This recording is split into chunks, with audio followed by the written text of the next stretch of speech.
All right, everyone, I'm back with part 2 for our Jen Arayni landscape, watercolor landscape.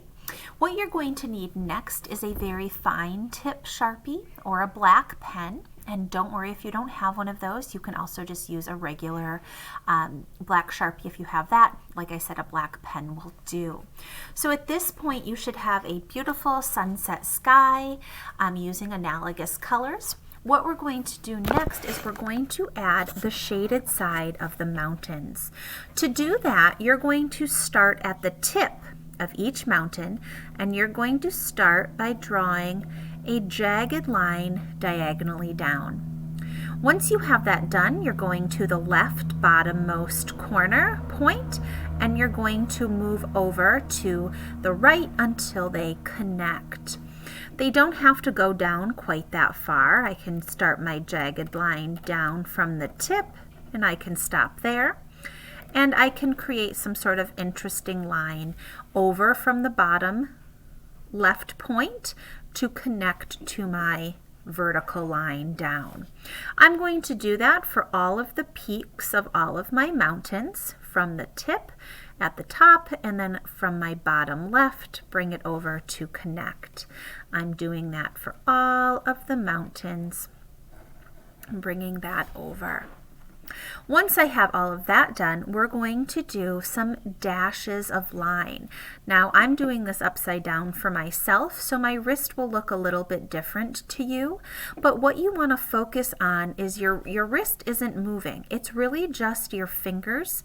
You can practice this on a practice sheet of paper, but you're going to pick a direction and you're going to start, now my paper's still wet at the top, so I need to be careful, but you're going to start creating dashes all in the same direction.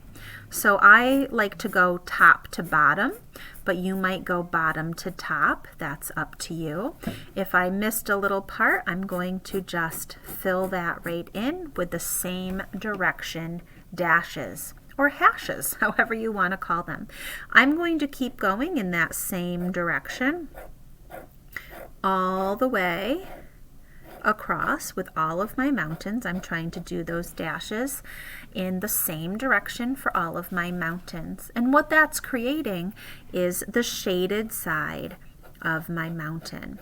So I'm going to do all of these. Try to stay within that shadow line. Try not to cross it. We want to keep our mountain or our sky dash free. I'm going to turn mine at this point. I can't reach over my wet paper. This is more natural for me to go top to bottom. It goes a little bit quicker, but my wrist is staying stationary. My wrist is not moving. It's my fingers that are holding the pen or the marker, and that's all that's moving, so they all go in the same direction. Okay? That should look pretty cool when you're done. From there, what you're going to do is you're going to just add some small little texture lines to your mountain. There doesn't need to be a lot, but it's kind of like the rocky face of my mountainside. So they're just random. They are nothing fancy. Some are bigger than others, closer together than others. And again, it's just adding texture into my mountain peaks. All right, so we have the mountains done.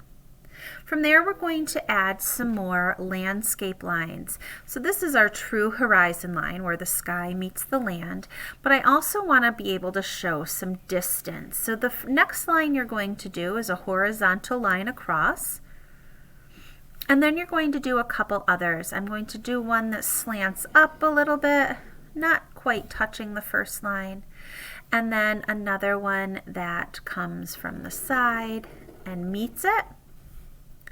And then we're going to do one more down here that meets that guy. So now I have all of these areas of depth. So I have my area that's closest to me, that's a little bit further away, and then the furthest away in the background. So you've all learned distance and showing depth before. We know that when I'm looking at a landscape, the items that are furthest away are going to be the smallest. So I'm going to create some very teeny tiny, very short vertical lines.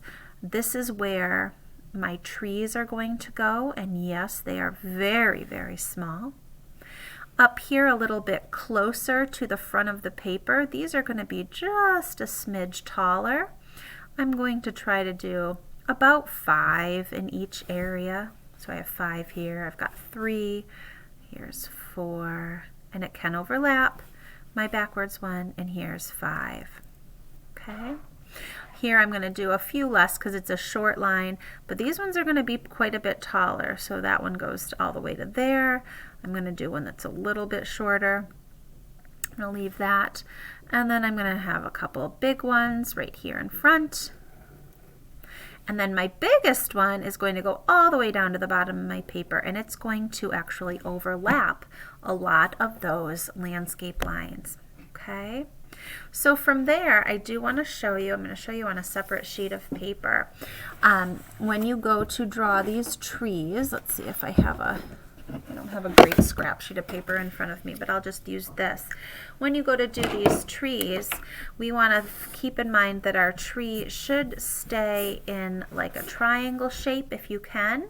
Okay, so when I go to do this tree, instead of drawing my tree out, I'm going to use some scribble lines. So I'm going to do this from the side. I'm going to start at the top, not really scribble, but kind of zigzag. I'm starting really close together. I'm just going back and forth, back and forth.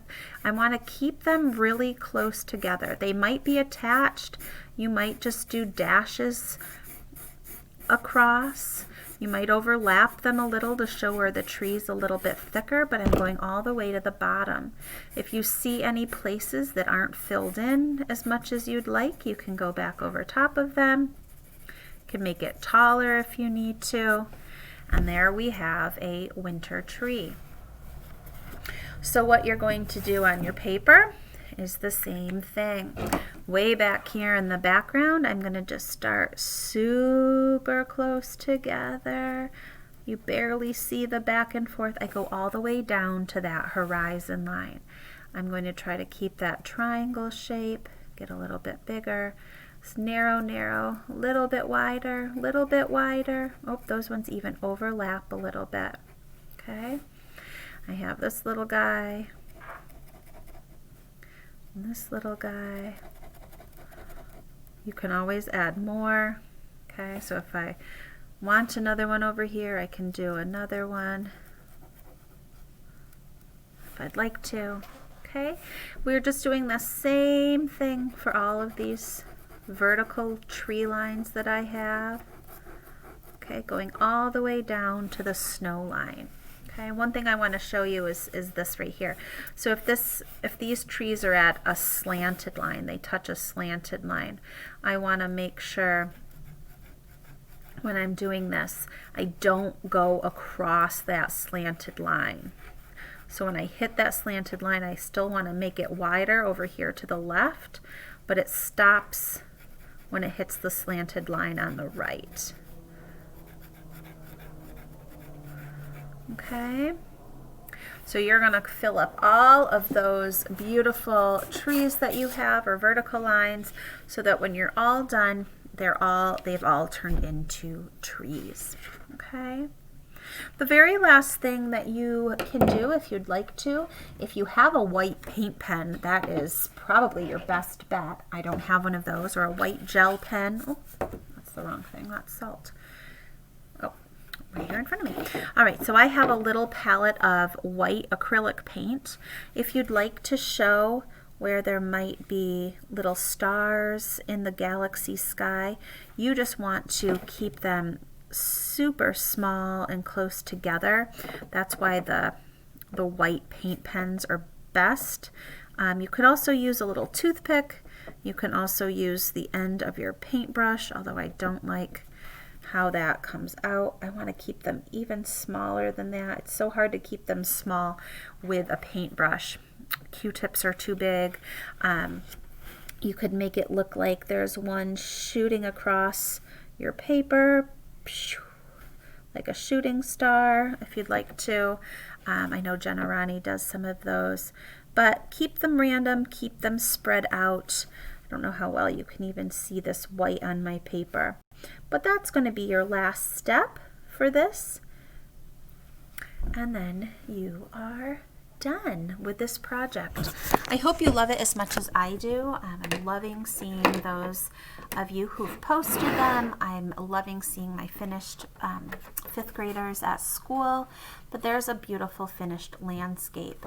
Now, I'll be back for some extra thoughts here at the end, and just have fun doing it. And I can't wait to see your artwork.